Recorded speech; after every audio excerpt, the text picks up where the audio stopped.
Welcome back for another deep dive. Always a pleasure. Today we're going to be tackling something I think all of us need a little help with from time to time. Oh, yeah. Building and managing relationships. That's a big one. It is a big one. Yeah. And we're going to get some help from perhaps an unusual source, you might say.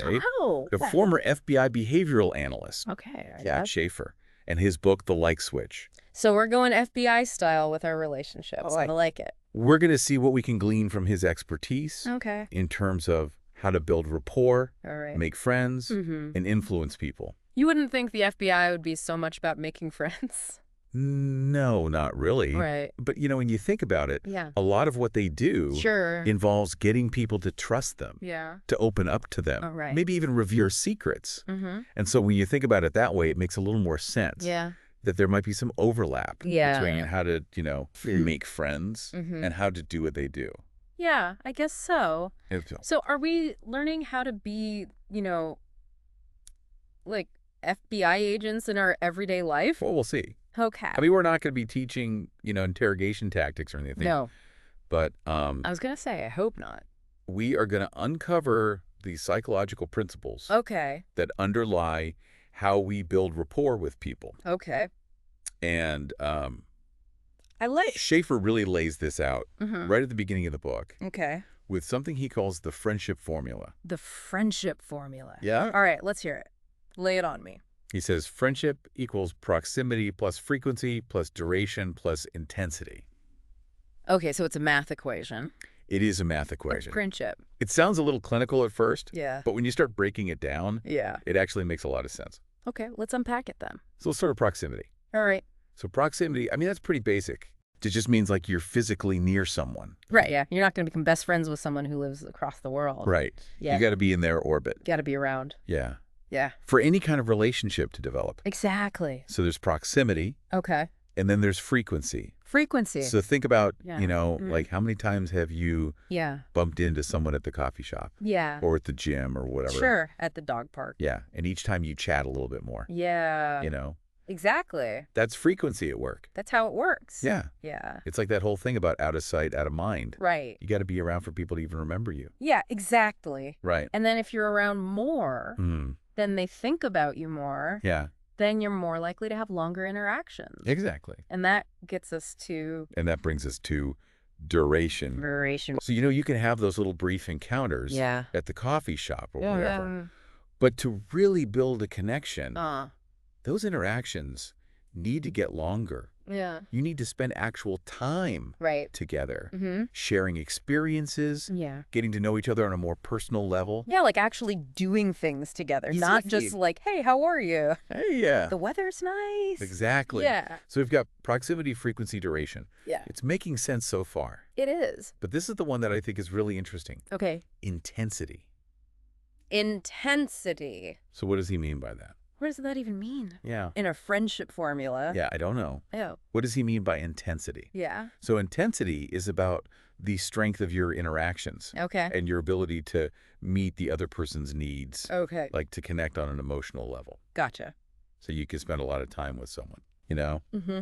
But if those interactions are superficial, Right. if you're not really present, Yeah. if you're not engaged, Totally. the intensity is low. Okay. And the relationship probably isn't going to go very far. Right, like a roommate. Yeah, exactly. You see them all the time, but Yeah, you're not really connected. you don't really know them that well. Right. Yeah, exactly. Okay, so that makes sense. So I'm starting to see how this all fits together. Yeah. But I got to ask, Yeah. how does this actually play out Okay. in Schafer's world? In the FBI world. Yeah. Yeah. It's not like he was, trying to make friends with criminals, was he? Right. Right. I mean, unless he was Well, yeah, I mean, to get information or something. right. Yeah. But that's where the story of Siegel comes in. Seagull. Yeah. Okay. So Siegel was a foreign official Right. that the FBI was trying to turn Mm-hmm. into an American spy. Okay. But they didn't do it, Yeah. by using force or threats or any of that stuff. Okay. They used the friendship formula. Wait, are you serious? Yeah. They used like friendship to turn a spy. Well, How does that even work? it's a pretty wild story. Okay. So it took months of planning. Wow. Like they studied this guy, Siegel's routine. They They studied his habits, Okay. his likes and dislikes. So they did their research. Oh, yeah, big time. Yeah. And then they very strategically placed an agent Oh, wow. in his path, Okay. like at the park where he walked his dog, Mm-hmm. at the cafe that he frequented. Okay, so it all started with proximity. Exactly. Yeah. It all started with proximity. They had to get in his orbit. They had to get in his orbit. Yeah. And the agent was instructed to never approach Siegel directly at first. Okay. Just to be present. Right. Make eye contact. Yeah. Offer a friendly nod. Just be around. Just be around. Yeah. They wanted Siegel to notice him Okay. and to become curious. So, like, build up the frequency. Make sure he was seeing him enough. Yeah. To be like, who is this guy? Exactly. Why do I keep seeing him? Exactly. Okay. And as those encounters continued, they gradually started increasing the duration. Okay. So a longer glance, Mm-hmm. a shared smile, Yeah. maybe a brief comment about the weather, just casual. Just casual. Yeah. Just enough to kind of pique his interest. Okay, so now Siegel's like, this guy seems nice. Right. I wonder what his deal is. Exactly. Right. And so they're building that Look intensity, at all the intensity. that sense of intrigue, that unspoken connection. Right. And finally, after months of this, Wow. Siegel took the bait. He did. He initiated contact, Wow. and the rest is history. So they flipped him. They flipped him. Wow. That's amazing. It's a pretty crazy story. It is a crazy story. But obviously, Yeah. most of us aren't going to be using this Hopefully not. to recruit assets for the government. Right. Hopefully. Yeah. But the principles behind it Mm-hmm. are really valuable for building any kind of relationship, Okay. whether it's making new friends, Yeah. whether it's networking professionally, Sure. or even just connecting with your neighbors. Right. The friendship formula Yeah. can give you a framework for creating those genuine connections. Okay. So it's about being deliberate. Yes. About being patient. Mm-hmm. And, just really focusing on Yeah, building those bonds Yeah. in a way that feels authentic and natural. exactly. Okay. I like it. So we've established that proximity, frequency, and duration are important. Yeah. But that intensity piece, Yeah. that's where it gets really fascinating. Okay. How do we create that spark? Right. That deeper connection? That's the magic. Yeah. Yeah. And a lot of it starts with understanding how we communicate. Okay. And I'm not just talking about words. Okay. I'm talking about nonverbal cues, Okay. what Schafer calls the silent language of friendship. Ooh.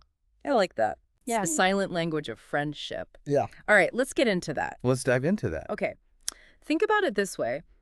Our brains are constantly scanning for threats, friend or foe, Right. even before a word is spoken. Yeah, it's like a primal instinct. Exactly. And those nonverbal cues play a huge role in how we perceive each other. Especially when it comes to building rapport. Absolutely. So now we live in a world where so much of our communication happens online Right. through, text messages and emails. And are we missing out on those crucial nonverbal signals? Schafer argues that we are. And he says when you strip away that layer of nonverbal communication, it's like trying to appreciate a painting by only looking at its outline. You're missing all the richness. Exactly. You're missing the color, the texture, the depth. Right, you're missing the art of it all. Precisely. And those nonverbal cues are the art of human connection. Okay, so how do we get back to those brushstrokes? Yeah. Especially in a world that's so dominated by screens. Well, Schafer highlights a few key nonverbal signals. He calls them the big three of friendship. Okay, the big three, I like it. The eyebrow flash, the head tilt, and a real smile. All right, let's break those down. Okay. What's the eyebrow flash? So the eyebrow flash, it's that quick, almost imperceptible raising of the eyebrows that we do when we see someone we like. Oh, yeah, I've definitely caught myself doing that before. It's like a, hey, I see you. Yeah. It's a recognition signal. It's like an invitation. Exactly. Yeah. And what's fascinating is that it's not just a human thing. Primates do it too. So it's literally a primal instinct. It is. Bro. And it's incredibly powerful when someone flashes you those eyebrows. It instantly makes you feel more comfortable, more at ease. Okay, so eyebrow flash approachability. What about the head tilt? The head tilt is interesting because it exposes the carotid artery on the side of your neck. Which is a vulnerable spot. It is, and by tilting your head, you're essentially signaling trust and non-aggression. It's like, I trust you, I'm open to you. Yeah, not a threat. I'm not a threat. Yeah. And then there's the smile, The smile. which might seem obvious, Right. but Schafer emphasizes the difference between a genuine smile and a fake smile. Oh, yeah, I definitely seen those fake smiles. Oh, yeah. The ones that don't reach the eyes. Right. They're just like, Yeah, you can tell it's not real. you can feel it. A real smile engages the muscles around the eyes, creating those crinkle lines. It's a smile that you can feel, not just see. Yeah, it just radiates warmth. Exactly. You can tell it's coming from a genuine place. Yes, and a genuine smile is incredibly disarming. It Yeah. makes you more likable, more trustworthy, Yeah. more attractive. So we've got the eyebrow flash for approachability, the head tilt for trust, and the real smile for warmth and connection. Those are the big three. Powerful stuff. Powerful stuff. And Schafer talks about other signals, too, He does. like safe touching, Yeah. mirroring body language. Leaning in when someone is talking. Don't forget food forking. Ah, yes, food forking. Classic Schafer term. Classic shape. He says it's one of the most powerful ways to build rapport. It really is. That act of sharing, It's sharing food. it creates a sense of intimacy and connection. It's breaking bread together, literally. And it goes beyond just food. Right. It's like being willing to share your resources, Yeah. your time. Your energy. Yeah, your As energy. the ideas. It's a gesture of trust and goodwill. It is. So all of these nonverbal cues, it's like a secret language that we're all speaking, We are. whether we realize it or not. Yeah, and the more fluent we become in this language, the better we'll be at building, navigating, and strengthening our relationships. But let's be real. Even with all the nonverbal magic in the world build, strong relationships takes more than just flashing our eyebrows and sharing our snacks. There's a deeper principle at play here. Okay, lay it on me. Schafer calls it the golden rule of friendship. All right. I am always up for a good golden rule. You can make more friends in 2 months by becoming genuinely interested in other people than you can in 2 years by trying to get other people interested in you. That is a powerful statement. It is. It's so easy to get caught up in our own need to be interesting, to be the center of attention. Yeah, we're all guilty of that. But Schafer's saying that the real key to building strong relationships is to shift that focus away from ourselves and onto the other person. Make them the star. Yeah, be genuinely curious. Ask questions. Listen intently and make them feel seen and heard. It's not about you, it's about them. It's not about me, it's about you. Exactly. And it's not just about making friends. This principle can be applied to any relationship, whether it's personal or professional. I think that's so important. It is. They remember. Imagine you're dealing with a difficult client or a frustrated coworker. Oh, yeah. By shifting your focus to understanding their perspective, showing empathy, making them feel heard, you can de-escalate the situation and build a stronger connection. It reminds me of this time I was flying home from a conference, Okay. and the airline had completely messed things up. Oh, no. Flights were delayed, luggage was lost. Yeah. Everyone was understandably frustrated. That's the worst. It was the worst. Yeah. The line at the customer service desk was out the door, and people were getting increasingly agitated. Stressful. So stressful. Yeah. But when I finally got to the front of the line, I decided to try something different. Okay. Instead of launching into my own complaints, I looked at the agent, who was clearly overwhelmed and on the verge of tears, and I just said, "Wow, you must be having a really tough day." That's so kind. And it instantly changed the dynamic. Really? Yeah, she seemed so relieved to have someone just acknowledge her struggle. I bet. And you know what she ended up doing? What? She got me on an earlier flight and upgraded me to first class. No way! Yeah. So you turned a negative interaction into a positive one. Just by shifting my focus Wow. and showing a little empathy. That's amazing. It was a really powerful reminder that the golden rule of friendship isn't just some feel-good philosophy. It's a practical tool I love that. Yeah, that's a great story. that can transform our relationships. It can. But how do we actually put this golden rule into practice? Right. It's one thing to say, be interested in others, but how do we do that in a way that feels genuine and authentic? That's where Schafer's concept of empathic statements comes in. Empathic statements. Yes. I like the sound of that. That's a good one. Tell me more. So these aren't about agreeing with the other person or even necessarily feeling their emotions. Okay. It's about demonstrating that you're truly listening and making an effort to understand their perspective. Stepping into their shoes. Exactly. Yeah. And Schafer gives us a simple formula for crafting these empathic statements. Okay.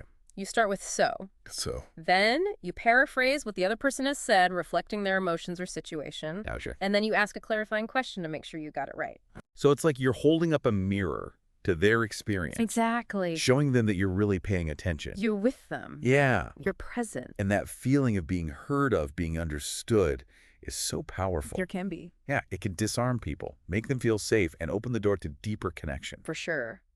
And Schafer even uses these empathic statements in FBI interrogations He does. to build rapport with suspects. Yes, and it's effective Even in those high-stakes situations. even in those situations. That's wild. It is. It's fascinating how these principles can be applied in such diverse settings. It's all about connection. Yeah. It's a human thing. So we've got the friendship formula, the silent language of friendship, and the golden rule of friendship, all laying the groundwork for building strong relationships. It's a good foundation. It is a good foundation, but there's another layer to this puzzle, isn't there? There is. Because why are we drawn to certain people? Right. And what makes those connections stick? That's the million-dollar question. It is the million-dollar question. Yeah. So let's explore that. Schafer calls them the laws of attraction. Laws of attraction. Yeah. Okay. And they're not about love potions or magic spells or anything like that. No magic involved. No. But these are psychological principles that are backed by research and observation. Okay, so what are some of these laws? Well, one of the most well-known is the law of similarity. Okay, We tend to be drawn to people who share our values, beliefs, and interests. that makes sense. It's easier to connect with someone when you're on the same wavelength. Exactly. Common ground is key. Yeah. You know, think about it. Haven't you ever met someone and felt an instant connection because you discovered you both love the same obscure band? Okay, maybe not underwater basket weaving. Or share a passion for underwater basket weaving? Right. Right. Shared interests create an instant bond. Totally. And that's why it's so helpful to be aware of your own passions and to look for those points of connection with others. Yeah, don't be afraid to geek out about the things you love. Yeah. Exactly. You never know who might share your enthusiasm. So law of similarity is all about finding those common threads. Yes. What else? Another powerful principle is the law of reciprocity. Reciprocity. This one's all about the give and take in relationships. Okay. We feel obligated to return favors, even small ones. Like that study Schafer mentions, where servers got bigger tips just by writing thank you on the check. Exactly. That small gesture triggered a sense of obligation, a desire to reciprocate the kindness. It's like that warm, fuzzy feeling you get when someone does something nice for you and you can't wait to do something nice for them in return. Precisely. And this principle goes beyond just tangible favors. It applies to emotional support, compliments, and even just listening attentively. Yeah. When we give freely to others, they naturally want to give back to us. Okay, so law of similarity, law of reciprocity. What other secrets of attraction does Schafer reveal? He also delves into the law of self-disclosure. Self-disclosure. This one's about the power of vulnerability in building intimacy. When we share personal information with someone, it creates a sense of trust and closeness. But it has to be a two-way street, right? Absolutely. It Yeah. can't be one person spilling their guts while the other remains tight-lipped. Right. It needs to be gradual and reciprocal. Yeah. Schafer uses the analogy of peeling an onion. Okay. You reveal those layers slowly as trust builds. Yeah, that makes sense. You wouldn't want to overwhelm someone with too much information too soon. Right. It's about finding that comfortable pace where both people feel safe opening up. Exactly. And Schafer also cautions against oversharing early on. Okay. He emphasizes the importance of pacing yourself, letting the relationship develop organically. So we've got similarity, reciprocity, self-disclosure, any other laws governing this dance of attraction? Ah, yes. There's the law of scarcity. Scarcity. This one's a bit more intriguing. Okay. It suggests that we value things that are rare or hard to obtain. So that explains why playing hard to get can sometimes be effective. Exactly. It's about piquing someone's curiosity, making them want to know more. But Schafer cautions against using this tactic manipulatively. Right. It's important to be genuine in your interactions.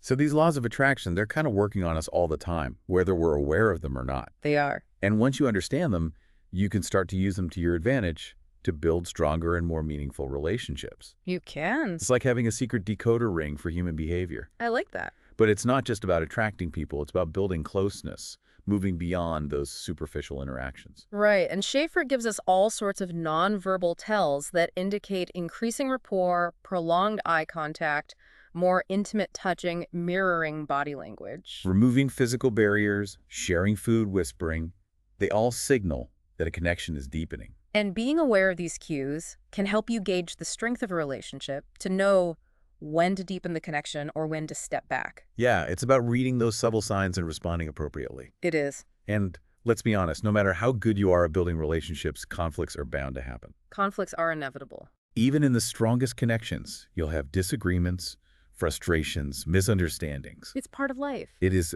So what's the best way to handle those conflicts when they arise? Schafer gives us a brilliant three-part strategy. Empathic statements, explanations, and options. Okay, so empathic statements, that's about acknowledging the other person's feelings, right?